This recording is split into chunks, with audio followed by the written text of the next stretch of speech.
Have you ever wondered, could I be in a cult and not even realize it?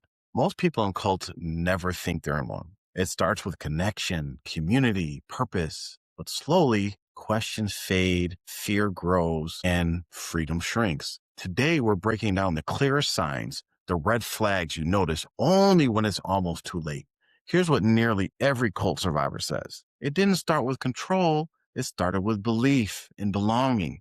Cults don't recruit people with the obvious abuse. They use belief, often religious belief, to slowly gain trust, authority, and dependence. The danger isn't faith. The danger is when faith becomes a tool for control. Let's look at the first sign, the untouchable leader. Most cults revolve around a leader or leaders who control how belief is interpreted.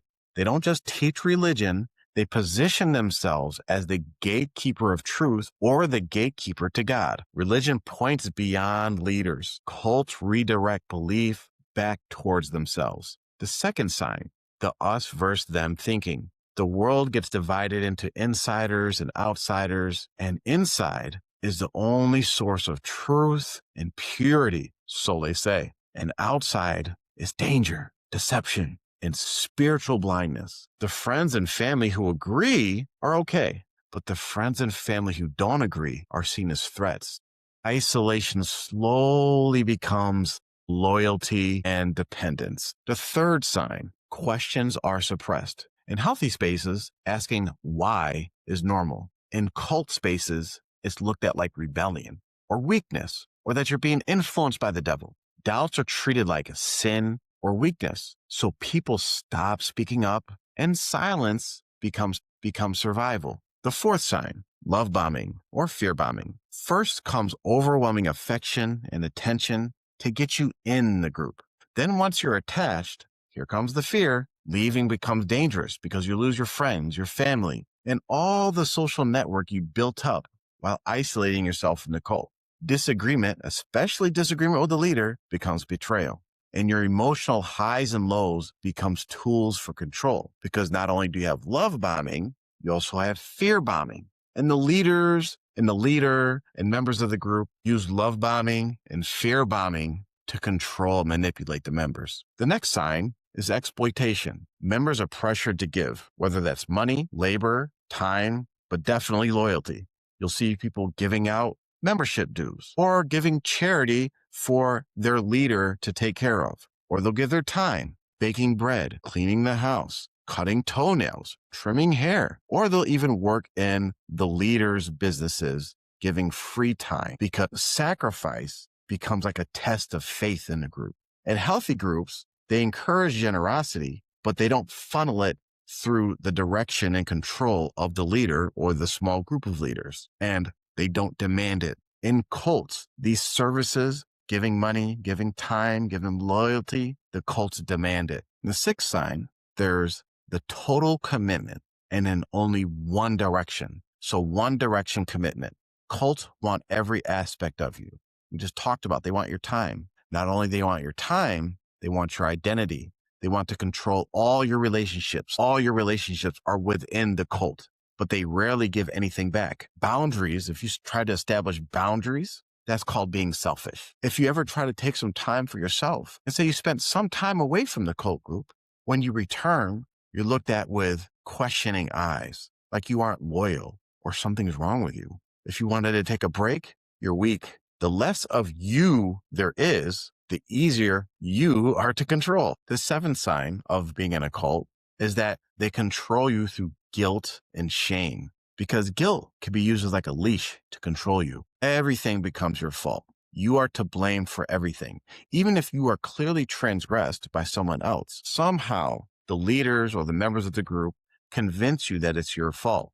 The group's problems, the leader's stress, even if the leader gets a cold, they blame it on the members. Somehow the members, their sins or them not obeying is causing pain to the leader. And they'll even threaten God's punishment or God's anger for not listening to the leader or following the cult's rules. This guilt can exhaust you. The shame silences you.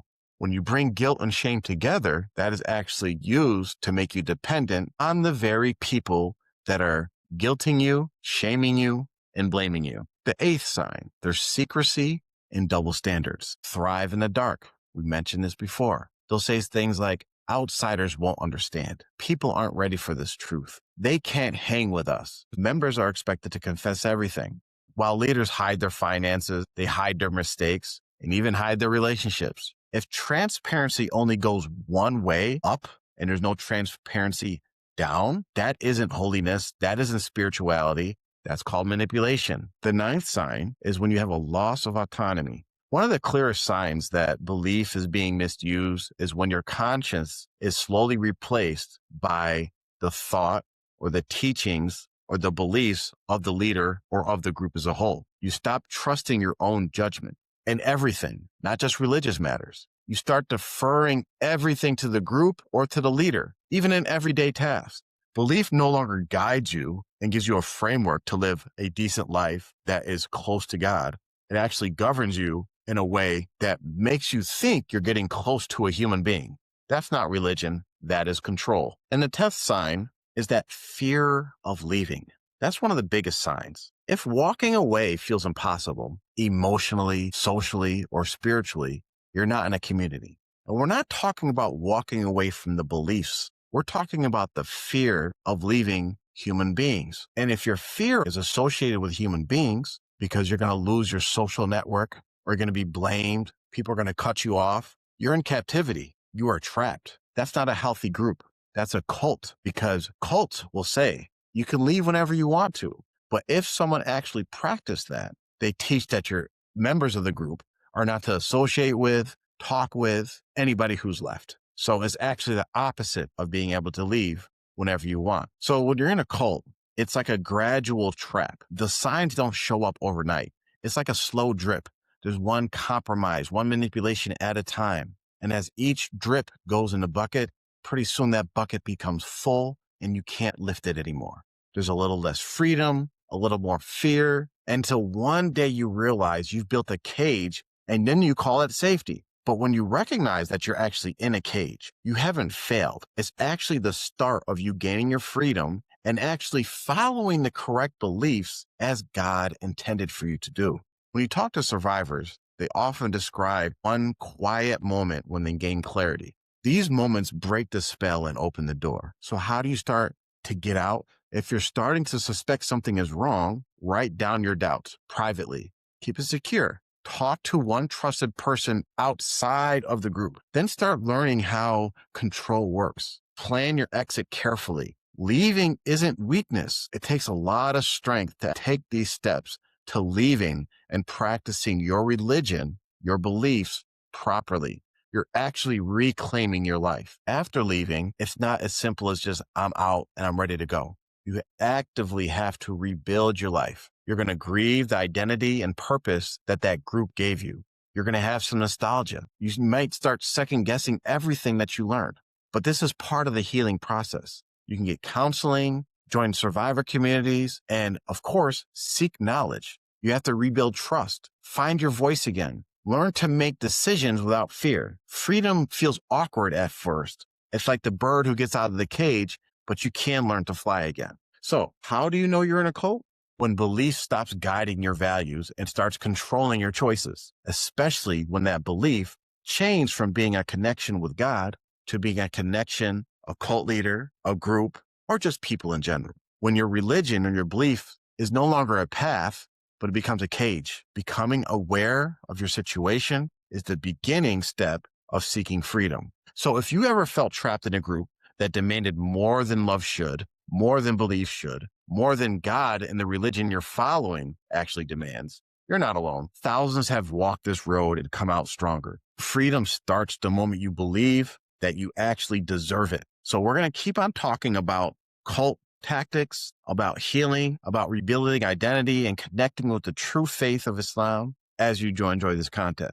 We'll also be talking about a lot of the things related to leadership. So until then, stay curious, ask critical questions, stay grounded, and remember, real truth never requires you to surrender your mind to save your soul.